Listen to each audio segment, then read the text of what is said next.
നമസ്കാരം. ഞാനുണ്ട് ഇവിടെ ചോദിക്കാനിലെ പുതിയൊരു അധ്യായത്തിലേക്ക് ഏവർക്കും സ്വാഗതം.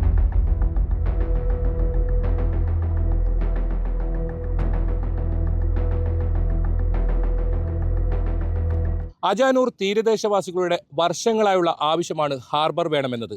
എന്നാൽ സാങ്കേതികത്വത്തിൻ്റെ പേരിൽ എങ്ങുമെത്താത്ത അവസ്ഥയിലാണ്. സംസ്ഥാന സർക്കാർ പച്ചക്കൊടി വീശിയ പദ്ധതിക്ക് കേന്ദ്ര സർക്കാരിൻ്റെ അനുമതിയാണ് ഇനി വേണ്ടത്. ഈ വിഷയമാണ് ഇന്ന് ചർച്ച ചെയ്യുന്നത്. ഒരിക്കൽ കൂടി സ്വാഗതം.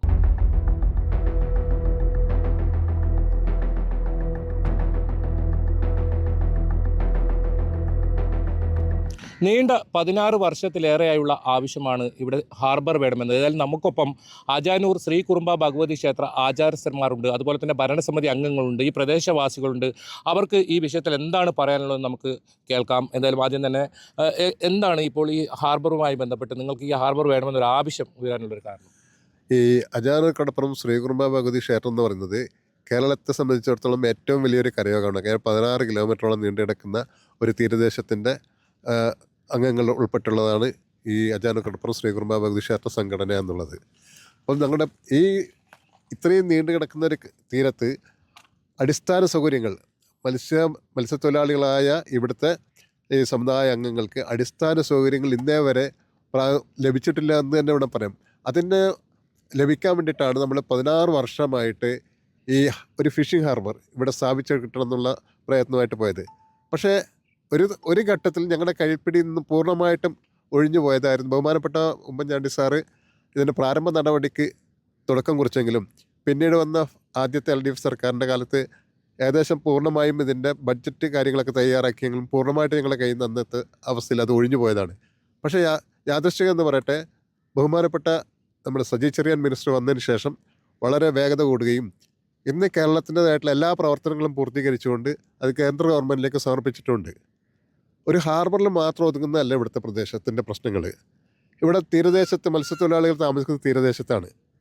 നമ്മുടെ CRZ പ്രശ്നം പറഞ്ഞുകൊണ്ട് പല മത്സ്യത്തൊഴിലാളികളുടെ ഭവനങ്ങൾക്കും ഇന്നും നമ്പർ കിട്ടാതെ അവരും പലപ്പോഴും അവരുടേതായിട്ടുള്ള എന്തെങ്കിലും കഷ്ടപ്പാടുകൾ വന്നാൽ അത് യാതൊരു ആനുകൂല്യം കിട്ടാത്ത കഷ്ടപ്പെടുന്നൊരവസ്ഥയാണ് ഇന്ന് മത്സ്യത്തൊഴിലാളികളുടെ ഈ തീരദേശത്ത് താമസിക്കുന്നവർക്കുള്ളത്. അപ്പോൾ ഇങ്ങനെയുള്ള ഒരുപാട് പ്രശ്നങ്ങളുണ്ട്.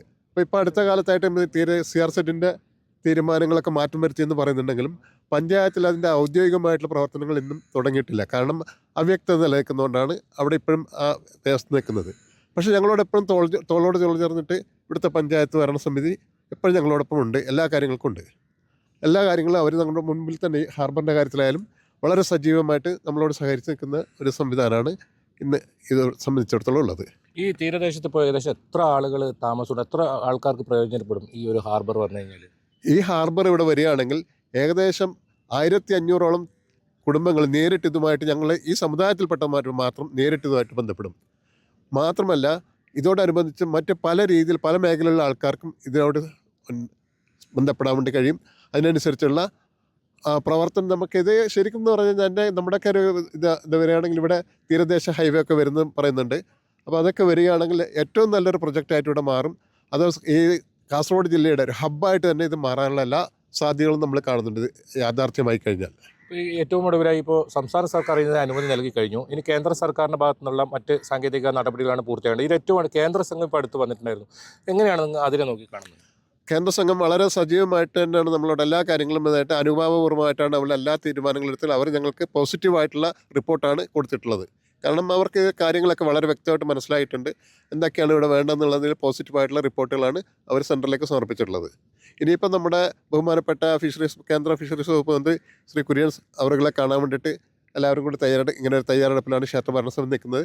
ഞാൻ ക്ഷേത്ര ഭരണസമിതിയുടെ ഭാഗമല്ലെങ്കിൽ പോലും നമ്മൾ കാര്യങ്ങൾ അറിയുന്നതുകൊണ്ട് പറയാണ്, അവർ ആ രീതിയിലാണ് അവർ കാര്യങ്ങളൊക്കെ നടത്തിക്കൊണ്ട് പോകുന്നത്. ഇപ്പോഴും നേരത്തെ പറഞ്ഞ പോലെ തന്നെ 1500 വീടുകൾ മാത്രമല്ല, അവരുടെ കുടുംബാംഗങ്ങൾ താമസിക്കുന്നത് മാത്രമല്ല, ഇതര സമുദായത്തിൽ ഞങ്ങളുടെ സമുദായത്തിൻ്റെ പുറമെ ഇതര സമുദായത്തിൻ്റെ മത്സ്യത്തൊഴിലാളികൾ അതിനേക്കാളും കൂടുതൽ അത്രത്തോളം വരുന്ന മത്സ്യത്തൊഴിലാളികൾ പാർക്കുന്ന ഒരു സ്ഥലം തന്നെയാണ് ഈ ഗ്രാമം എന്ന് പറയുന്നത്.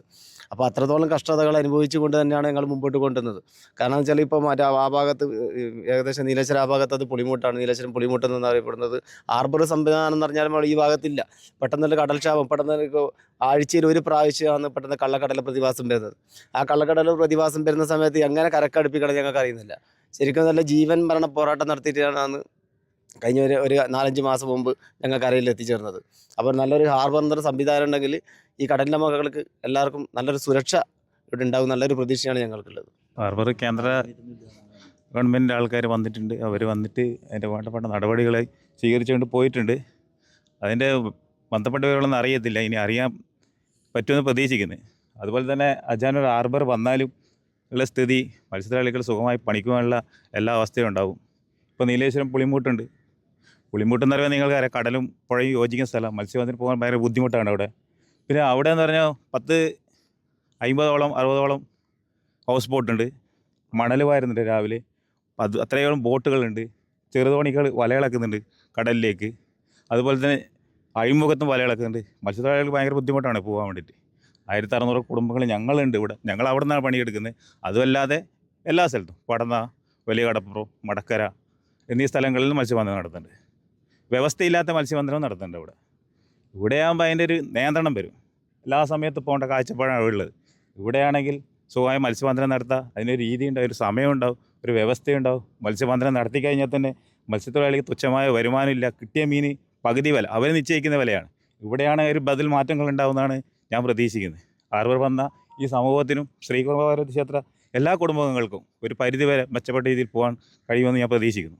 അതുപോലെ തന്നെ ഈ കാലവർഷത്തിൽ വലിയ ദുരിതമല്ല ഈ പ്രദേശത്ത് വെള്ളം കയറുന്ന കള്ളക്കടൽ നേരത്തെ പറഞ്ഞ പോലെ തന്നെ കാലവർഷത്തിൽ നമുക്കൊരു 2-3 മാസം വലിയ അതൊക്കെ ഈ ഹാർബർ വരുന്നതോടുകൂടി അതിനൊരു സമാധാനം നമുക്ക് ഉണ്ടാവുമോ?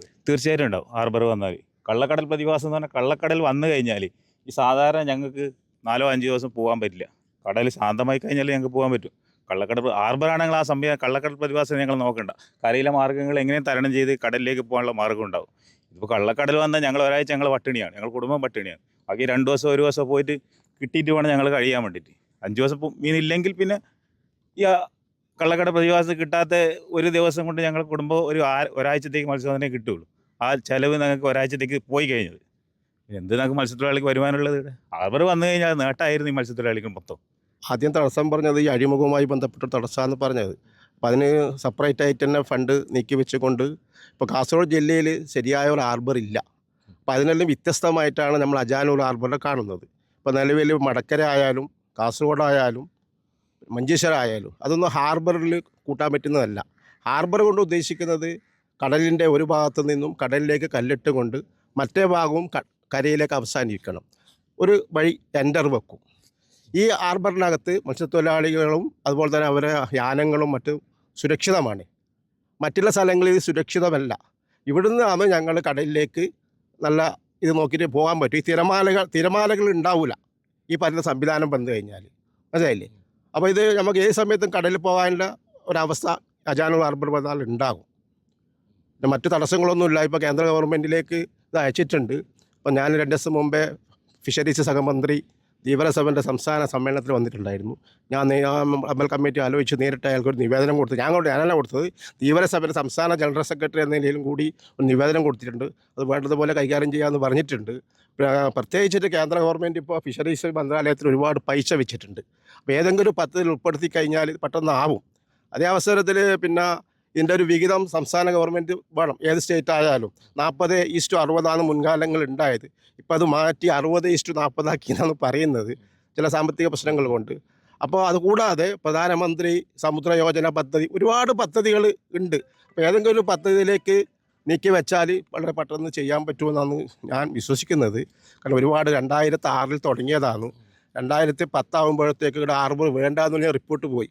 വീണ്ടും 2019 പുതിയൊരു ആക്ഷൻ കമ്മിറ്റി വന്നതിന് ശേഷമാണ് ഇതിൻ്റെ പ്രവർത്തനവുമായി മുന്നോട്ട് പോയപ്പോൾ അവസാനം 4 വർഷങ്ങൾക്ക് മുമ്പേ അന്ന് അജാനൂർ കുറുമ്പ ക്ഷേത്ര കമ്മിറ്റിയുടെ അമ്മ പറഞ്ഞത് നമുക്കെപ്പോഴും ഇതിന് പിന്നാലെ പോകാൻ പറ്റില്ല, കുറുമ്പ ക്ഷേത്ര കമ്മിറ്റി ഏറ്റെടുക്കണം. അതിനുശേഷമാണ് 4 വർഷമായി ഇപ്പോൾ കുറുമ്പ ക്ഷേത്ര കമ്മിറ്റി ഏറ്റെടുത്തുകൊണ്ട് ഇതിൻ്റെ പിന്നാലെ അവരാന്നിൻ്റെ പോകുന്നത്. ആക്ഷൻ കമ്മിറ്റിക്കാർ ഇപ്പോൾ ആരും തന്നെ ഇല്ല. ഞാൻ ധീവരസഭൻ്റെ ഒരു ജില്ലാ സെക്രട്ടറി എന്ന നിലയിൽ ഞാൻ എൻ്റെതായ പ്രവർത്തനം ഇതിൽ നടത്തുന്നുണ്ട്.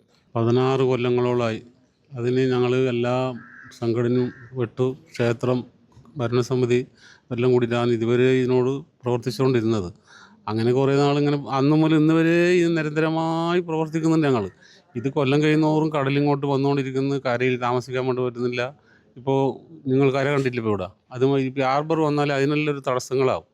പിന്നെ കടൽ കയറാനോ പിടിക്കാനോ വഴിയില്ല. ഹാർബർ വന്നാൽ പിന്നെ 2 ഭാഗം മണ്ണ് കാരി വന്ന് ഇടും. കാരി ഇടുമ്പോൾ ഞങ്ങൾക്ക് ഇവിടെ ജീവിക്കാനും പിടിക്കാനും നല്ല സൗകര്യമാണ്. പിന്നെ പോകാനും വരാനും. ഇപ്പോൾ കടൽ മുറിച്ചിട്ടാണ് ഞങ്ങൾ അപ്പുറം കടന്നു പോകേണ്ടത്. അത് ഏത് നേരവും വലിയ വലിയ കടലാതെ തിര പൊടിഞ്ഞുകൊണ്ട് വരുമ്പോൾ ഞങ്ങൾക്ക് പോകാൻ പറ്റില്ല. അങ്ങനെ പല കുടുംബങ്ങളും പോകാൻ പറ്റാതെ ഇല്ലാന്നില്ല. പിന്നെ തൊഴിലുറപ്പ് പോയിട്ട് കുറേ പെൺകുട്ടികൾ ജീവിക്കുന്നല്ലാതെ മറ്റുള്ള എല്ലാം കൊണ്ടും എല്ലാവരും ബുദ്ധിമുട്ടിലാണ്. അപ്പോൾ ഇത് ഉണ്ടായാലും ഞങ്ങൾക്ക് എത്രയും പെട്ടെന്ന് ഇത് ഉണ്ടാക്കി തരാനില്ല കേന്ദ്ര ഗവൺമെൻറ്റോടും കേരള ഗവൺമെൻറ്റോടും ഞങ്ങൾ പ്രാർത്ഥിക്കുന്നു. അത്രയും ദൈവത്തോട് പ്രാർത്ഥിക്കുമ്പോഴാണ് ഞങ്ങൾ പ്രാർത്ഥിക്കുന്നത്. ഇത് ഞങ്ങൾക്കില്ലെങ്കിൽ നാളെ ഞങ്ങളെ ഭാവിയിൽ വരുന്ന കുട്ടികൾക്കെങ്കിലും സുരക്ഷിതമായി പണിക്ക് പോകാമല്ലോ. ഇപ്പം നമുക്ക് അറിയാൻ പറ്റിയത് അവസാനം കഴിഞ്ഞ മാസം കേന്ദ്രത്തിൽ ഇതിൻ്റെ സർവേ റിപ്പോർട്ട് പോയതിൻ്റെ അടിസ്ഥാനത്തിലാണ് ബാംഗ്ലൂരിൽ നിന്നുള്ള ഒരു സംഘം ഇവിടെ വന്നിരുന്നു. അന്ന് അവർ വിശദമായി ഞങ്ങളോടൊക്കെ കാര്യങ്ങൾ ചോദിച്ചിരുന്നു. അതിൻ്റെ ഞങ്ങളുടെ ആവശ്യങ്ങൾ, ഞങ്ങളുടെ വിഷമങ്ങളൊക്കെ അവരുടെ അടുത്ത് പറഞ്ഞിരുന്നു. ഞങ്ങൾക്ക് മെയിനായിട്ട് പറയാനുള്ളത് കാസർഗോഡിൽ ഈ പറഞ്ഞ പോലെ പ്രത്യേക ഹാർബർ, അതായത് ഹാർബറായിട്ട് ഒന്നും നിലവിലില്ല. പുലിമുട്ട് നീലേശ്വരത്തുണ്ട്.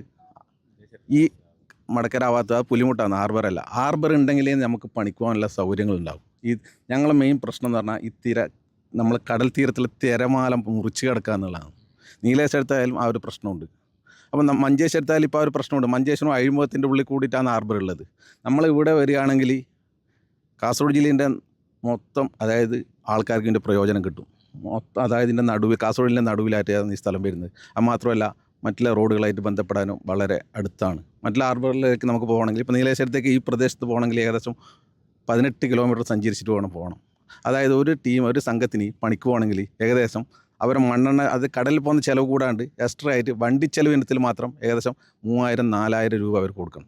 ഒരു മാസത്തിൽ ആ പൈസ കൂട്ടുമ്പോൾ എത്രയാവും? 1,20,000 രൂപയോളം വണ്ടിക്ക് മാത്രം ചിലവാക്കണം. കടലിൽ പോയി പിന്നെ നമ്മളെ മണ്ണെണ്ണ തീരുന്നതോ നമ്മൾ മടങ്ങി വരുന്നത് നമുക്ക് ആ ഒരു വിഷയമല്ല. അത് ഇന്ന് കിട്ടിയാൽ നാളെ അങ്ങനെ ആ രൂപത്തിൽ പോകും. പക്ഷേ ഇത് നമ്മൾ കൃത്യമായിട്ട് കൊടുക്കേണ്ടതാണ്. അത് ആർക്കായി ഗുണം കിട്ടേണ്ടത് ഞങ്ങൾക്കല്ലേ?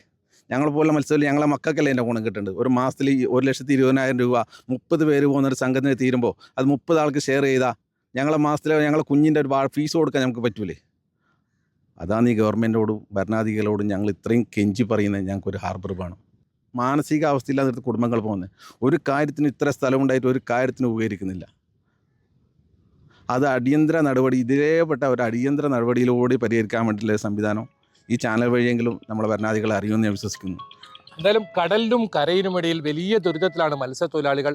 അവരുടെ ദീർഘനാളത്തെ ആവശ്യമാണ് ഒരു ഹാർബർ വേണമെന്നത്. അവരുടെ ജീവിതോപാധിയാണ്. കാലവർഷത്തിലൊക്കെ നമ്മൾ കാണുന്നതാണ്. വലിയ ദുരിതത്തിലാണ്. എന്തായാലും ഈ വിഷയത്തിൽ കൂടുതൽ പേർ പ്രതികരിക്കാറുണ്ട്. അജാനൂർ പഞ്ചായത്ത് അധികൃതർ ഇതിൽ പ്രതികരിക്കും. ഒരു ചെറിയ ഇടവേള.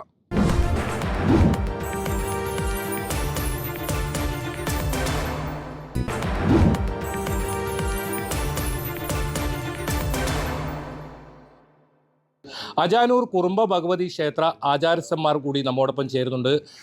എന്താണ് ഈ ഹാർബറുമായി ബന്ധപ്പെട്ടിപ്പോൾ നമ്മൾ ഇപ്പോൾ എത്രത്തോളം ഇതിൻ്റെ അവസാന ഘട്ടത്തിലേക്ക് എത്തിയിരിക്കുന്നു? ഇപ്പോൾ ഏകദേശം പൂർണ്ണരൂപത്തിലെത്താനായി എന്നാണ് കിട്ടിയ വിവരം. മുൻപൊന്നിൽ അത് ശേഖരണം ഉൾപ്പെട്ടിട്ട് ഞങ്ങളുടെ മുൻ പ്രസിഡന്റ് സുരേഷന് അവരുമായി സംസാരിച്ചപ്പോൾ ഇന്നലെ വരെ കിട്ടിയ വിവരം ഞങ്ങൾക്ക് അനുവദിച്ച് കിട്ടും എന്നുള്ളതാണ്. എന്നെ അനുവദിച്ച് കിട്ടാൻ ദൈവത്തോട് പ്രാർത്ഥിക്കുന്നത്. ഇതാണ് ഞങ്ങളുടെ ഇന്നത്തെ സ്ഥിതി. നമ്മളെ ഈ ക്ഷേത്രം ഇതിന് എത്രത്തോളം ഇതിന് 100% ക്ഷേത്രം ഞങ്ങളോടൊപ്പം നിന്നുകൊണ്ട് തന്നെ കാര്യം നടത്തുന്നത്. 100% ക്ഷേത്രത്തിൻ്റെ വകയിൽ തന്നെയാണ് പ്രവർത്തനം നടത്തുന്നത്. ക്ഷേത്രമാണ് ഇതിന് മുമ്പിൽ നിന്നിട്ടുള്ളത്. ഈ അജാനൂർ കുറുമ്പഭഗവതി ക്ഷേത്രത്തിന് മുമ്പ് ഒരു ആക്ഷൻ കമ്മിറ്റി ഉണ്ടായിരുന്നു. അവർക്ക് ഒരു നിസ്സഹായാവസ്ഥയായി. ഒരു ഘട്ടത്തിൽ ഹാർബർ ഇവിടെ നഷ്ടപ്പെടുന്ന ഒരു സാഹചര്യം വരെ ഉണ്ടായി. പിന്നീട് ക്ഷേത്രം ഇത് ശക്തമായി ഇടപെട്ടതോടുകൂടിയാണ് ഇപ്പോൾ ഒരു ചെറിയ ഒരു പ്രതീക്ഷയെങ്കിലും വരുന്നത്. ഇപ്പോൾ അടുത്ത് കേന്ദ്ര സംഘം വന്നിരിക്കുന്നു. എങ്ങനെ കാണുന്നു ഈ എങ്ങനെ കാണുന്നത് വെച്ചാൽ സാറേ, പിന്നെ ആക്ഷൻ കമ്മിറ്റി എന്ന് വെച്ചാൽ വിളിച്ചാൽ നമുക്ക് ഒത്തുകൂടാൻ പറ്റുന്നില്ല. അതുകൊണ്ട് ഞങ്ങൾ സമൂഹം തന്നെ ഏറ്റെടുത്ത് ബഹുമാനപ്പെട്ട നമ്മുടെ സുരേഷ് ചേട്ടൻ, പഞ്ചായത്ത് പ്രസിഡന്റ്, പഞ്ചായത്ത് ഭരണസമിതി, നാട്ടുകാരെല്ലാം കൂടിയിട്ട് എടുത്തിട്ടാണ് എല്ലാ പ്രവർത്തനവും നടന്നുകൊണ്ട് വരുന്നത്. ഇതുവരെയും നടന്നത് അങ്ങനെയാണ്. അപ്പോൾ ഇന്നത്തെ കാലഘട്ടത്തിൽ ഒരു വിജയത്തിലേക്ക് എത്തിയെന്നാണ് ബഹുമാനപ്പെട്ട പ്രസിഡന്റ് നമുക്ക് സൂചിപ്പിച്ചു തന്നത്. അതുകൊണ്ട് വളരെ ദാരിദ്ര്യത്തിൻ്റെ കൊടുമുടിയിലാണ് ഈ സമൂഹം ജീവിക്കുന്നത്. ഒരു ഇതുമില്ല, ഒരു വരുമാനം എന്നിട്ട് ഈ കടലിലില്ല, ജീവിക്കേണ്ട ഒരു മാർഗവുമില്ല. അതിൽ വരുമാനം നഷ്ടപ്പെട്ടു പോയി. ഇത് വന്നു കഴിഞ്ഞാൽ നമുക്ക് ഒരു രക്ഷയായി. ഇത് നമ്മൾ ഈ ക്ഷേത്ര പരിധിയിൽ എത്രത്തോളം ആൾക്കാരുണ്ട്? അവർ എത്രത്തോളം ആൾക്കാർക്ക് ഈ ഹാർബർ വന്നു കഴിഞ്ഞാൽ ഉപകാരം? 1700 ചില്ലാനും പോലെ കൂടിയുണ്ട്. 500 അവർക്ക് എല്ലാവർക്കും ഉണ്ട്. സമൂഹത്തിൽപ്പെട്ടവർക്ക് മാത്രമല്ല ഇത്, പൊതുസമൂഹത്തിന് ഇത് ആവശ്യമാണ് ഇത് വന്നു കഴിഞ്ഞാൽ. അതെല്ലാം ഞങ്ങളെ ശ്രീകുറുമ്പ ക്ഷേത്രത്തിൽ ഇടപെടുന്നവർക്ക് മാത്രമായിട്ട് ഇല്ല, ഹാർബറായിട്ട് ഞങ്ങൾ കണക്കെടുക്കുന്നില്ല. സമൂഹത്തിന് മൊത്തം തൊഴിലെടുത്ത് ജീവിക്കാനുള്ള ഒരു സ്വാതന്ത്ര്യം ഇവിടെ ഉണ്ടാവും അത് വന്നു കഴിഞ്ഞാൽ. ആരും അടിമപ്പെടാതെ കണ്ട് ജീവിക്കാൻ വേണ്ടി. അതുപോലെ തന്നെ നീണ്ട സമരങ്ങൾ, ക്ഷേത്ര സമിതി ഭാരവാഹികൾ പോലും പ്രതികളാവുന്ന കേസിൽ അത്രത്തോളം വലിയ സമരം അതിലേക്ക് എത്തിപ്പോയി. ഇത് സുമാർ എൻ്റെ ഓർമ്മപ്രകാശം ശരിയാണെങ്കിൽ ഉമ്മൻചാണ്ടി സർക്കാരിൻ്റെ കാലഘട്ടത്തിൽ അതിന് തുടക്കം കുറിച്ചത്. ഇത് ഇവിടത്തേക്ക് എത്തി. കുറേ കാലതാമസം വന്നു പോയിട്ടുണ്ട്. ഇത് ഒരു 10-18 കൊല്ലമായില്ലേ? 18 കൊല്ലത്തോളം ആവും ഇത് വരുന്നിട്ട്. ഇതുവരെയും പണിയെടുത്തുകൊണ്ടിരിക്കുന്നു. ബഹുമാനപ്പെട്ട നമ്മളെ സുരേഷ് എന്ന് പറഞ്ഞ പ്രസിഡന്റ് നല്ലപോലെ പണിയെടുത്തിന്, പണിയെടുത്തിന്. അതില്ല ഭരണസമിതി എല്ലാവരും. നമ്മൾക്ക് ഇനി എന്താണ് സർക്കാർ ഇപ്പോൾ സംസ്ഥാന സർക്കാരിൻ്റെ ഏകദേശം പൂർത്തിയായതാണ് കേൾക്കുന്നത്. കേന്ദ്ര സർക്കാരിൻ്റെ ഭാഗത്തു നിന്നാണ് ഇനി ബാക്കി കാര്യങ്ങൾ വേണം. എന്താണ് ഇനിയിപ്പോൾ സർക്കാരോട് പറയാനുള്ളത്? സർക്കാരോട് പറഞ്ഞാൽ ഇതിൻ്റെ തുക അനുവദിച്ച് തരണം. കേന്ദ്രത്തിൽ നിന്ന് അനുവദിച്ചെന്നാൽ സ്റ്റേറ്റ് ഗവൺമെൻറ് അതിനുള്ള ഇത് കാണും. ഇപ്പോൾ ഉദ്യോഗസ്ഥന്മാർ പറയുന്നത് 40-60 എന്നാണ് പറയുന്നത്. അത് അനുവദിച്ച് കേന്ദ്രത്തിൽ തന്നു കഴിഞ്ഞാൽ കേരള സർക്കാർ ഇത് തയ്യാറായിട്ട് നിൽക്കുന്നു കൊടുക്കാൻ വേണ്ടിയിട്ട്. ഞങ്ങളുടെ ഉപജീവന മാർഗ്ഗമാണ് കടൽ. അത് അനുവദിച്ച് കിട്ടാനുള്ളത് ഗവൺമെൻറ് ചെയ്യേണ്ട ബാധ്യസ്ഥതയുണ്ടെന്നാണ് ഞങ്ങളുടെ വിശ്വാസം. അത് ചെയ്തു തരണം. ഇല്ലെങ്കിൽ പിന്നെ വേണ്ടുന്ന പണിയെടുക്കേണ്ടി വരും. അതിലൊന്നും മെനക്കെടാതെയാണ് ഇത്രയും കാലം ഞങ്ങൾ വളരെ ക്ഷമയോട് കാത്തിരുന്നൊരു കാര്യമാണ്. ഞങ്ങൾക്ക് രാഷ്ട്രീയത്തിൻ്റെ നിറവില്ല. ഞങ്ങളെല്ലാവരെയും കൂട്ടിപ്പിടിച്ചിട്ടാണ് ഈ കഴിഞ്ഞ ഭരണസമിതി, പഞ്ചായത്ത് ഭരണസമിതിയും എല്ലാം കൊണ്ടുവന്ന്. രാഷ്ട്രീയം ഞങ്ങൾക്കില്ല. ഉണ്ട് ഞങ്ങളുടെ മനസ്സിൽ.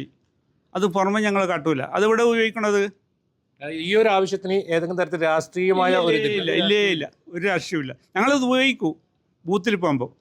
അവിടെയാണ് അവരെ ഞങ്ങളുടെ രാഷ്ട്രീയം. ഞങ്ങൾ ഈ പൊതുരംഗത്തിൽ രാഷ്ട്രീയമില്ല. ഇപ്പോഴും കൂടെ നമ്മൾ ക്ഷേത്രത്തിൽ ആരെല്ലാം ക്ഷണിക്കുന്നുണ്ട്, ആരെല്ലാം വരുന്നുണ്ട്, എല്ലാവരും വരുന്നുണ്ട്, വന്ന് പോയിട്ടുമുണ്ട്. ഞങ്ങൾക്ക് ആ നിറം ക്ഷേത്രത്തിനകത്തില്ല. അതാണ് ഈ ക്ഷേത്രത്തിൻ്റെ പ്രത്യേകത. ഇപ്പോൾ ഈ ഹാർബർ വന്നു കഴിഞ്ഞാൽ ഏകദേശം എത്രത്തോളം ആൾക്കാർ? 1500 പേർക്ക് വരെ കൊണ്ട് ഹാർബറിനെ കൊണ്ടൊരു ഗുണമുണ്ട് നമുക്ക്, ഒരു കുടുംബത്തോട് ഇതല്ലോ. അത് എത്രയും പെട്ടെന്ന് വരാനുള്ള ഭാഗ്യം ഉണ്ടാക്കി തരണമെന്ന് ഭരണസമിതിയിൽ നിൽക്കുന്നവരോട് നമ്മൾ പറയാൻ നിൽക്കുന്നു. ഈ വിഷയത്തിൽ അജാനൂർ പഞ്ചായത്തിൻ്റെ ഭാഗത്തുനിന്ന് വലിയ ഇടപെടലുകളാണ് ഓരോ സമയത്തും ഉണ്ടാകാറുള്ളത്. ഇപ്പോഴും അങ്ങനെ തന്നെയാണ്. ഏതായാലും അജാനൂർ പഞ്ചായത്തിൻ്റെ വൈസ് പ്രസിഡന്റ് കെ സബീഷ് നമ്മോടൊപ്പം ആദ്യം ചേരുന്നു. എന്താണിപ്പോൾ ഈ ഹാർബറുമായി ബന്ധപ്പെട്ട് ഈ പ്രവർത്തികൾ ഇപ്പോൾ ഏത് ഘട്ടം വരെ എത്തിയിരിക്കുന്നത്? ഹാർബറിൻ്റെ നിർമ്മാണ പ്രവർത്തനവുമായി ബന്ധപ്പെട്ട അതിൻ്റെ പദ്ധതി രൂപീകരണ പ്രവർത്തനങ്ങളെല്ലാം അവസാനിച്ചു. ഇപ്പോൾ സംസ്ഥാന ഗവൺമെൻറ് കേന്ദ്ര വിഹിതം കൂടി ലഭിക്കുന്ന സെൻട്രൽ സ്കീമിലാണ് ഈ പദ്ധതി ഉൾപ്പെടുത്തിയിട്ടുള്ളത്. അപ്പോൾ അതിൻ്റെ സാങ്ഷന് വേണ്ടി മാത്രം വെയിറ്റ് ചെയ്യുകയാണ്. അപ്പോൾ അതിൻ്റെ DPR ഉൾപ്പെടെയുള്ള മറ്റ് കാര്യങ്ങളെല്ലാം തന്നെ ക്ലിയർ ചെയ്ത് കൊടുത്തിട്ടുണ്ട്. ഒരു CRZ ക്ലിയറൻസ് മാത്രമാണ് അതിൻ്റെ പ്രൊസീജിയർ പ്രകാരം നമുക്ക് ലഭിക്കുന്നതുമാണ്. അതിന് വേറെ തടസ്സം ഇല്ല. കേന്ദ്ര ഫണ്ട് അനുവദിക്കുന്ന മുറക്ക് നമുക്ക് ഹാർബറിൻ്റെ നിർമ്മാണ പ്രവർത്തനങ്ങളിലേക്ക് പോകാൻ പറ്റുന്ന ഒരു സ്റ്റേജിലാണ് ഇപ്പോൾ നിലവിലുള്ളത്.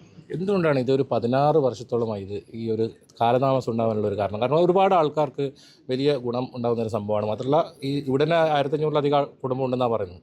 പുറത്തുള്ളവർക്കും വലിയ ഗുണമുണ്ട്. എന്തുകൊണ്ടാണ് ഇത് താമസം വന്നത്? അല്ല, താമസം വന്നതെന്ന് വെച്ചാൽ നമ്മളിതിൻ്റെ ഒരു യഥാർത്ഥത്തിൽ ഈ പ്രവർത്തനങ്ങളൊന്ന് പരിശോധിച്ച് നോക്കിയാൽ നമുക്ക് കൃത്യമായി കാണാൻ പറ്റും. 2021 രണ്ടാം പിണറായി ഗവൺമെൻറ് അധികാരത്തിൽ വന്നതിന് ശേഷം സജി ചെറിയാൻ ഫിഷറീസ് വകുപ്പ് ഏറ്റെടുത്തതിൻ്റെ ഭാഗമായി ജൂലൈ മാസം തന്നെ നേരിട്ട് സ്ഥലം സന്ദർശിക്കുകയും നമ്മുടെ ശ്രീ കുറുമ്പ ഭഗവതി ക്ഷേത്രത്തിൻ്റെ ഓഡിറ്റോറിയത്തിൽ വെച്ച് ചേർന്ന യോഗത്തിലാണ് ഇതിനെക്കുറിച്ച് വിശദമായി കാര്യങ്ങൾ സംസാരിക്കുകയും ഇത് എത്രയും പെട്ടെന്ന് നടപ്പിലാക്കാൻ ആവശ്യമായിട്ടുള്ള ഇടപെടൽ നടത്തുമെന്ന് അദ്ദേഹം പ്രഖ്യാപിക്കുകയും ചെയ്തു. അതിനുശേഷമാണ് ഇതിൻ്റെ പ്രവർത്തനങ്ങൾ വളരെ വേഗതയിൽ നടന്നിട്ടുള്ളത്. മുമ്പ് ഇതിൻ്റെ പ്രവർത്തനങ്ങൾ ആരംഭിച്ചിരുന്നുവെങ്കിലും അത്ര വേഗതയിൽ ഇതിൻ്റെ കാര്യങ്ങൾ നടന്നിട്ടില്ല. CWPRSന് പഠനത്തിന് കൊടുത്തുവെങ്കിലും സമയബന്ധിതമായി ലഭിച്ചിട്ടില്ല. അതിൻ്റെ ഭാഗമായി അതിൻ്റെ ലാഗിങ് വന്നു. പിന്നീട് ത്വരിതഗതിയിലേക്ക് ഇതിൻ്റെ പ്രവർത്തനങ്ങളിലേക്ക് പോയത് സജി ചെറിയാൻ മിനിസ്റ്ററുടെ ഇടപെടലിൻ്റെ ഭാഗമായി ഇവിടെ വന്നതിന് ശേഷം നടത്തിയിട്ടുള്ള ഇടപെടലിൻ്റെ ഭാഗമായിട്ടാണ് വന്നിട്ടുള്ളത്. ഇനിയിപ്പോൾ എന്താണ് ഇപ്പോഴത്തെ കേന്ദ്ര സംഘം എത്തിക്കഴിഞ്ഞിരിക്കുന്നു. സംസ്ഥാന സർക്കാരിൻ്റെ ഭാഗത്തുനിന്ന് നടപടിക്രമങ്ങളെല്ലാം പൂർത്തിയായി എന്ന് മനസ്സിലാക്കുന്നു. എന്താണ് ഇനി ഏറ്റവും ഒടുവിൽ ഇപ്പോൾ? ഇനി നമ്മുടെ മുമ്പിലുള്ളത് ഞാൻ നേരത്തെ പറഞ്ഞതുപോലെ DPR ഉൾപ്പെടെയുള്ള എല്ലാ പദ്ധതി രേഖകളെല്ലാം തന്നെ സമർപ്പിച്ചിട്ടുണ്ട്. ഏറ്റവും അവസാനം കേന്ദ്ര സംഘം ഇവിടെ ഇതിൻ്റെ ഭാഗമായി സ്ഥലം സന്ദർശിച്ചിട്ടുണ്ട്. അവർക്ക് സ്ഥലവുമായി ബന്ധപ്പെട്ട മറ്റ് പ്രയാസങ്ങൾ കാര്യങ്ങളൊന്നും അവർ ഇവിടെ പറയുകയോ കാര്യമോ ചെയ്തിട്ടില്ല. അപ്പോൾ അതിനകത്തുള്ള എന്തോ ചെറിയ 2 ക്ലാരിഫിക്കേഷൻ മാത്രമാണ് ആ പദ്ധതിയുമായി ബന്ധപ്പെട്ടുകൊണ്ട് അവർ ഇതിൻ്റെ ഭാഗമായി പറഞ്ഞിട്ടുള്ളത്. അവർ ഏതാണ്ട് സ്ഥലം ഇഷ്ടപ്പെട്ട് ഈ പദ്ധതി എന്ത് തന്നെയായാലും വരാൻ പോസിറ്റീവായിട്ടുള്ള സമീപനം സ്വീകരിക്കും എന്ന നിലയിൽ തന്നെയാണ് അവർ പോയിട്ടുള്ളത്. ഞങ്ങളെല്ലാവരും പ്രതീക്ഷിക്കുന്നത്, ഈ നാട്ടിലെ മുഴുവൻ ആളും പ്രതീക്ഷിക്കുന്നത്, ഞങ്ങൾ ഇത്രയും കാലം നടത്തിയിട്ടുള്ള ഇടപെടലിൻ്റെ ഭാഗമായി നമ്മൾ ഉദ്ദേശിക്കുന്ന തരത്തിൽ നമുക്ക് വലിയ സാധ്യതയുള്ള ഒരു തുറമുഖം തന്നെ ഇവിടെ വരുന്നില്ലയാണ്. 2 കാര്യങ്ങളാണ് അതിനകത്തുള്ളത്. നേരത്തെ സജി ചെറിയ മിനിസ്റ്റർ പറഞ്ഞതുപോലെ അതിവേഗത്തിൽ അതിൻ്റെ DPR എല്ലാം തയ്യാറാക്കിയിരുന്നു. അന്ന് 101 കോടി 33 ലക്ഷം രൂപയുടെ DPR ആണ് ആക്കിയത്. അന്ന് സെൻട്രലിലേക്ക് അയച്ചപ്പോൾ സെൻട്രലിലെ ഒരു വിദഗ്ധ ടീം വന്ന് ഇരുന്ന് അന്ന് വിലയിരുത്തിയപ്പോൾ അവർ പറഞ്ഞത് ഇതിൻ്റെ ബേസ്മെൻറ്റ് വർദ്ധിപ്പിക്കണം, അതിന് മറ്റ് സൗകര്യങ്ങൾ വർദ്ധിപ്പിക്കണം. അതിൻ്റെ ഭാഗമായിട്ടാണ് വീണ്ടും DPR തയ്യാറാക്കുന്നതിന് വേണ്ടി പോയത്. അങ്ങനെ ഇപ്പോൾ ഏതാണ്ട് 200 കോടി രൂപയുടെ ഒരു പദ്ധതിയാണ് ഇപ്പോൾ തയ്യാറാക്കിയിട്ട് സെൻട്രൽ ഗവൺമെൻറ് മുമ്പാകെ കേരളത്തിലെ ഫിഷറി ഹാർബർ എഞ്ചിനീയറിംഗ് ഡിപ്പാർട്ട്മെൻറ്റ് ഇപ്പോൾ സമർപ്പിച്ചിട്ടുള്ളത്. അപ്പോൾ അതിൻ്റെ നമുക്ക് അത് വലിയ സാധ്യതയാണ്. ഇത്ര വലിയ ഒരു തുറമുഖം കാസർഗോഡ് ജില്ലയിലില്ല. കാസർഗോഡ് ജില്ലയിൽ 3 തുറമുഖങ്ങളുണ്ട്, പക്ഷേ ഇത്രയും സാധ്യതയുള്ള ഒരു തുറമുഖം കാസർഗോഡ് ജില്ലയിലില്ല എന്നതായി തന്നെ നമുക്ക് പറയേണ്ടി വരും. അത് വന്നാൽ വലിയ സാധ്യത തന്നെയാണ്. നമ്മുടെ നാടിൻ്റെ വലിയ വികസന സാധ്യതയാണ് ഈ തുറമുഖം വന്നാൽ നമുക്ക് ഉണ്ടാവേണ്ടി പോകുന്നത്. അജാനൂർ പഞ്ചായത്ത് വികസനകാര്യ standing committee chairman K Meena നമ്മോടൊപ്പം ചേരുന്നുണ്ട്. എന്താണ് ഈ ഹാർബറുമായി ബന്ധപ്പെട്ട് ഇപ്പോൾ പറയാനുള്ളത്? ഇപ്പോൾ നമ്മുടെ വൈസ് പ്രസിഡന്റ് പറഞ്ഞതുപോലെ നമ്മുടെ ഈ അജാനൂർ ഗ്രാമപഞ്ചായത്തിൻ്റെ തീരദേശവാസികളുടെ ഒരു സ്വപ്നമാണ് നമ്മുടെ ഹാർബർ. അത് തീർച്ചയായിട്ടും വരും എന്നുള്ള ഉറപ്പുണ്ട്. അതുപോലെ തന്നെ ഈ നമ്മുടെ ഭരണസമിതി വന്നത് അന്ന് മുതൽ കാണാൻ തുടങ്ങി. അതെന്ന് വെച്ചാൽ നമ്മുടെ പഞ്ചായത്ത് പ്രസിഡന്റ് ആയാലും വൈസ് പ്രസിഡന്റ് ആയാലും ഇതിൻ്റെ ഫോളോ അപ്പ് നമ്മുടെ കേരള ഗവൺമെൻറ്റിൻ്റെ ഭാഗത്തു നിന്നുള്ള എല്ലാ പ്രോസസ്സിൻ്റെ നടന്നു കഴിഞ്ഞതായി ഞാൻ അറിഞ്ഞിട്ടുള്ളത്. ഇന്ന് കേന്ദ്രത്തിൻ്റെ ഭാഗത്തു നിന്നാണ് നമുക്ക് ഇതിന് അനുകൂലമായ ഒരു സാഹചര്യം ഉണ്ടാവേണ്ടത്. തീർച്ചയായിട്ടും ഈ പ്രദേശത്തെ എത്രത്തോളം ആൾക്കാർക്ക് ഇത് പ്രയോജനപ്പെടും? അതുമാത്രമല്ല, പുറമെ ഉള്ള നമ്മളെ കാസർഗോഡ് ജില്ലയിലെ മറ്റു വികസനം ഏത് രീതിയിൽ ഉണ്ടാവും ഇതുണ്ടായാലും? വികസനം എന്ന് വെച്ചാൽ നമ്മുടെ 1800ഓളം കുടുംബങ്ങളാണ് നമ്മൾ ഈ തീരദേശത്ത് ഉള്ളത്. അതുമാത്രമല്ല നമ്മൾ ഈ കാഞ്ഞങ്ങാടിൻ്റെ തന്നെ ഈ കാസർഗോഡ് ജില്ലയിലെ ഏറ്റവും നല്ല തുറമുഖമായിട്ട് തന്നെ ഈ തുറമുഖം വരും. നല്ല ഒരു തുറമുഖമായിട്ട് തന്നെ വരാൻ നല്ല ഒരു സാധ്യതയാണ്. തീരദേശവാസികൾക്ക് മാത്രമല്ല നമ്മൾ അജാനൂർ പഞ്ചായത്ത് മൊത്തം ഒരു വികസന പാതയിലേക്കായിരിക്കും ഈ തുറമുഖത്തിൻ്റെ വരവോട് ഉദ്ദേശിക്കുന്നത്. ഹാർബറായിട്ട് ബന്ധപ്പെട്ട് പറയുമ്പോൾ നമ്മുടെ അജാനൂർ പഞ്ചായത്തിൻ്റെ ഒരു 15, 16, 17 വാർഡുകളെ ബന്ധിപ്പിക്കുന്നൊരു പ്രധാനപ്പെട്ടൊരു തുറമുഖമായിട്ട് മാറാൻ വേണ്ടി കഴിയും. മഴക്കാലങ്ങളിൽ നമ്മുടെ തീരദേശവാസികൾ അനുഭവിക്കുന്ന കഷ്ടപ്പാട് പറഞ്ഞറിയിക്കാൻ പറ്റാത്തതാണ്. നിരവധി മരണങ്ങൾ ഈ പ്രദേശത്ത് ഈ കടലിൽ പോകുന്നതുമായി ബന്ധപ്പെട്ട് റിപ്പോർട്ട് ചെയ്യപ്പെട്ടിട്ടുണ്ട്. ഇനിയൊരു മരണം സാക്ഷ്യം വഹിക്കാൻ വേണ്ടിയിട്ട് തീരദേശവാസികൾക്കാവില്ല. അതുമാത്രമല്ല, അവരുടെ ഒരു ജീവനോപാധിക്കാണ് ഏറ്റവും കൂടുതൽ ഇതിന് പ്രശ്നങ്ങൾ നേരിടുന്നത്. ഇത്രയും വിസ്തൃതമായൊരു തുറമുഖം ഈ കാസർഗോഡ് ജില്ലയിൽ മാത്രമല്ല നിരവധി തുറമുഖങ്ങൾ നമ്മൾ കണ്ടിട്ടുണ്ട്. പക്ഷേ ഇത്രയും വിസ്തൃതമായൊരു സ്ഥലത്ത് ഇങ്ങനെയൊരു തുറമുഖം വന്നാലുള്ള തൊഴിൽ സാധ്യത 10,000 തൊഴിൽ മേഖലകളിൽ സൃഷ്ടിക്കപ്പെടാൻ വേണ്ടിയിട്ട് ഈ തുറമുഖം മൂലം കഴിയുമെന്നാണ് നമ്മുടെ വിശ്വാസം. അപ്പോൾ ഇത് എന്ത് വന്നാലും ഇത് വരേണ്ടത് നാടിൻ്റെ ഒരു ആവശ്യമാണ്. അതിനെ ഒത്തൊരുമിച്ച് എല്ലാ രാഷ്ട്രീയ പാർട്ടികളും ഏകോപിച്ചിട്ട് നീങ്ങുന്ന ഒരു സന്ദർഭത്തിൽ ഇത് കൊണ്ടുവരേണ്ടത് നാട്ടിൻ്റെ ഒരു ആവശ്യമാണ്. ഇതിന് പൂർണ്ണമായ പിന്തുണ ജനങ്ങളിൽ നിന്നുണ്ടാവും എന്നുള്ളത് ഉറപ്പാണ്. അജാനൂർ കടപ്പുറം ശ്രീ കുറുമ്പ ഭഗവതി ക്ഷേത്ര പ്രസിഡന്റ് നമ്മോടൊപ്പം ചേരുകയാണ്, വി സുഹാസ്. നമുക്ക് അദ്ദേഹത്തോടും കൂടി ഇക്കാര്യത്തിൽ പ്രതികരണം തേടാം. ഈ നിലവിൽ എന്താണ് ഇപ്പോൾ ഈ ഹാർബറുമായി ബന്ധപ്പെട്ട് അവസ്ഥ എവിടം വരെ എത്തിയിരിക്കുന്നു? എപ്പോൾ പൂർത്തിയായി ഇതിൻ്റെ പ്രവൃത്തി തുടങ്ങുമെന്നാണ് മനസ്സിലാക്കാൻ സാധിക്കുന്നത്? ഏകദേശം നമ്മൾ അറിയാൻ സാധിച്ചത് 6 മാസത്തിനുള്ളിൽ ഇതിൻ്റെ പദ്ധതി രൂപരേഖ ഏകദേശം പൂർത്തിയായി കഴിഞ്ഞു. 6 മാസത്തിനുള്ളിൽ തറക്കല്ലിടും എന്നാണ് അറിയാൻ കഴിഞ്ഞത്. ഏകദേശം സംസ്ഥാന സർക്കാരും കേന്ദ്ര സർക്കാരും തമ്മിലുള്ള 60% കേന്ദ്ര സർക്കാരും 40% സംസ്ഥാന സർക്കാരും കൂടി ചെയ്യേണ്ട പദ്ധതിയാണ്. സംസ്ഥാന സർക്കാർ പ്രധാനമന്ത്രി മത്സ്യസമ്പദ് യോജന പദ്ധതിയിൽ ഉൾപ്പെടുത്തിക്കൊണ്ടാണ് ഈ ഹാർബറുമായി ബന്ധപ്പെട്ട് പദ്ധതി രൂപരേഖ തയ്യാറാക്കിയിട്ടുള്ളത്. ഏകദേശം 2022 110 കോടി പദ്ധതി രൂപ തയ്യാറാക്കി സമർപ്പിച്ച പദ്ധതി സംസ്ഥാന സർക്കാർ ഭാവി വികസനം കണക്കിലെടുത്തുകൊണ്ടാണ് വീണ്ടും പദ്ധതി രൂപരേഖ തയ്യാറാക്കുമ്പോൾ 200 കോടി രൂപയിലേക്ക് ഇതെത്തിച്ചിട്ടുള്ളത്. അതിൻ്റെ എല്ലാ നടപടികളും കഴിഞ്ഞ സർക്കാർ ജനുവരി 21-ാം തീയതി മൈനോറിറ്റി കമ്മിറ്റി രൂപീകരിക്കുകയും അതിൻ്റെ ചർച്ചയിലൂടെ കേന്ദ്ര ഗവൺമെൻറ് 2 സംഘങ്ങൾ വന്ന് ഇവിടെ അന്വേഷിക്കുകയും ചെയ്തു. അതിൻ്റെ രൂപരേഖ തയ്യാറാക്കിക്കൊണ്ടുള്ള പദ്ധതി തയ്യാറാക്കുകയും പിന്നീട് അറിയാൻ കഴിഞ്ഞത് സംസ്ഥാന സർക്കാരിൻ്റെ 40% വിഹിതവും കേന്ദ്ര ഗവൺമെൻറ് തമ്മിലുള്ള 60% വിഹിതം എന്നല്ല 2 കേന്ദ്ര ഗവൺമെൻറ് ഫെഡറൽ സംവിധാനമായതുകൊണ്ട് ആ സംവിധാനത്തോടു കൂടി ചർച്ച ചെയ്ത് തീരുമാനമെടുക്കാനുള്ള അന്തിമഘട്ടത്തിലാണുള്ളത്. കാരണം മത്സ്യത്തൊഴിലാളികളുടെ ചിരകാല അഭിലാഷമാണ് ഈ മത്സ്യത്തൊഴിലാളി ഹാർബർ എന്നുള്ളത്. അത് പൂർത്തീകരിക്കുന്നതിന് വേണ്ടി മാറി മാറി വരുന്ന ഭരണ സംവിധാനം, അതായത് ക്ഷേത്ര ഭരണസമിതി ആയാലും മുൻകൈ എടുത്തുകൊണ്ട് തന്നെയാണ് മാറി വരുന്ന സംസ്ഥാന സർക്കാരുകളെ സമീപിച്ചുകൊണ്ടിരിക്കുന്നത്. ഇപ്പം നടന്നുകൊണ്ടിരിക്കുന്ന സജി ചെറിയാൻ ഉൾപ്പെടെയുള്ള മന്ത്രി ഒരുപാട് നല്ല കാര്യങ്ങൾ ഇതിനു വേണ്ടി മെനക്കെട്ട് എന്ന സത്യം തന്നെയാണ്. അതിന് മുൻകൈയെടുത്ത പഞ്ചായത്ത് ഭരണസമിതി അംഗങ്ങൾക്കും ഇപ്പോൾ കേന്ദ്ര ഗവൺമെൻറ് പദ്ധതി പെട്ടെന്ന് തന്നെ ഒരു പദ്ധതി പൂർത്തിയാക്കി അയച്ച ഒരാഴ്ചക്കുള്ളിൽ തന്നെ കേന്ദ്ര ഗവൺമെൻറ്റിലെ സംഘങ്ങളിവിടെ വന്ന് തന്നെ ഞങ്ങൾക്ക് ഒരു പ്രത്യാശ കൂടുന്നത് തന്നെയാണ്. അതുകൊണ്ട് തന്നെ എത്രയും പെട്ടെന്ന് പദ്ധതി പൂർത്തിയാക്കാൻ വേണ്ടി എല്ലാ മുൻകൈ സംസ്ഥാന സർക്കാരായാലും കേന്ദ്ര ഗവൺമെൻറ് ആയാലും മുൻകൈ എടുക്കണമെന്ന് മാത്രം ഈ അവസരം സൂചിപ്പിക്കാനുള്ളൂ. നിർമ്മിക്കാൻ വേണ്ടി പാടുള്ളതല്ല എന്നുകൂടി സൂചിപ്പിക്കുന്നു. ഈ അജാനൂർ ഹാർബർ യാഥാർത്ഥ്യമാകുന്നതോടുകൂടി തന്നെ ഈ കടൽ ക്ഷോഭം കുറേയധികം കുറഞ്ഞിട്ട്, കാരണം ഹാർബറിൻ്റെ തെക്ക് വശത്തെ ഒരു 3 കിലോമീറ്ററോളം കടൽ ഭിത്തി, സുരക്ഷിതമായിട്ടുള്ള കടൽ ഭിത്തി കേന്ദ്ര ഗവൺമെൻറ്റിൻ്റെ ഭാഗമായിട്ടുണ്ടാകും. കാരണം ഈ ചെറിയ ചെറിയ പുലിമുട്ടുകൾ പോലെ ഇട്ടുകൊണ്ട് സുരക്ഷിതമായ. അപ്പം നമ്മുടെ ഇവിടെ പുതിയ തീരദേശ ഹൈവേ ജനവാസ മേഖലയിലൂടെയാണ് ഈ അജാനൂർ പഞ്ചായത്തിൻ്റെ ഈ ഭാഗത്തുകൂടി കടന്നു പോകുന്നത്. അപ്പോൾ ബഹുമാനപ്പെട്ട നമ്മുടെ ഉദ്യോഗസ്ഥന്മാരുള്ള എൻ്റെ ഭരണാധികാരികളോട് നമ്മൾ ആ കാര്യം സൂചിപ്പിച്ചിട്ടുണ്ട്. അങ്ങനെ വരുമ്പം ഇന്ന് നിലവിലുള്ള റോഡ് തീരദേശ ഹൈവേയുടെ ഭാഗമായിട്ട് മാറ്റിക്കൊണ്ട് ഈ ജനവാസ മേഖലയിൽ പോകുന്നത് ഒഴിവാക്കണം. അങ്ങനെ വരുന്ന സമയത്ത് 4 or 5 കുടുംബങ്ങളിലും പരമാവധി 6 കുടുംബങ്ങൾ മാത്രമാണ് ഇവിടുന്ന് മാറ്റി താമസിപ്പിക്കേണ്ടി വരിക. ബാക്കി നേരത്തെ നിശ്ചയിച്ച പ്ലാൻ പ്രകാരമാണ്, അലൈൻമെൻറ്റ് പ്രകാരമാണെങ്കിൽ അപ്പോൾ അത് കുറേയധികം വീടുകൾ ഇവിടുന്ന് നഷ്ടപ്പെടും. അത് കൂടാണ്ട് 2 ഭാഗമായിട്ട് ഇത് മുറിഞ്ഞു പോകുന്ന അവസ്ഥയും വരും. ഒരു 30 മീറ്ററിന് അകത്തേക്കും അല്ലെങ്കിൽ 40 മീറ്ററിന് അകത്തേക്ക് ഇടയിൽ പെടുന്ന വീടുകൾ വേറെയും അതിന് തീരദേശ ഹൈവേയുടെ കിഴക്ക് ഭാഗത്ത് വേറെയായിട്ട് മുറിഞ്ഞു പോകുന്നൊരവസ്ഥ വരും. അത് ഒഴിവാക്കണമെന്ന് നമ്മൾ ഈ അവസരത്തിൽ ബന്ധപ്പെട്ടവരോട് വളരെ വിനീതമായിട്ട് അഭ്യർത്ഥിക്കുകയും ചെയ്യുന്നുണ്ട്. അതോടൊപ്പം തന്നെ ഞാൻ നേരത്തെ സൂചിപ്പിച്ചു, ഞങ്ങളുടെ എല്ലാ പ്രവർത്തനവും കഴിഞ്ഞ 4 വർഷത്തോളം ഞങ്ങളുടെ എല്ലാ പ്രവർത്തനത്തിനും ഒന്നിച്ചു നിന്നവരാണ് ഇവിടുത്തെ പഞ്ചായത്ത്. പ്രത്യേകിച്ച് പ്രസിഡൻറ്റും വൈസ് പ്രസിഡൻ്റൊക്കെ ഞങ്ങൾ ഒന്നിച്ചു നിന്നവരാണ്. ഏത് കാര്യം തിരുവനന്തപുരത്ത് പോകാനും നമ്മുടെ തന്നെ ഏത് കാര്യങ്ങൾക്ക് മുന്നോട്ട് വെക്കുമ്പോഴും ഞങ്ങളെ ഒന്നിച്ച് ഇല്ല എന്നൊരു മറുപടി, പറ്റില്ല എന്നുള്ളൊരു മറുപടി അവരുടെ ഭാഗത്ത് നിന്ന് ഇന്നവരെ നമുക്കുണ്ടായിട്ടില്ല.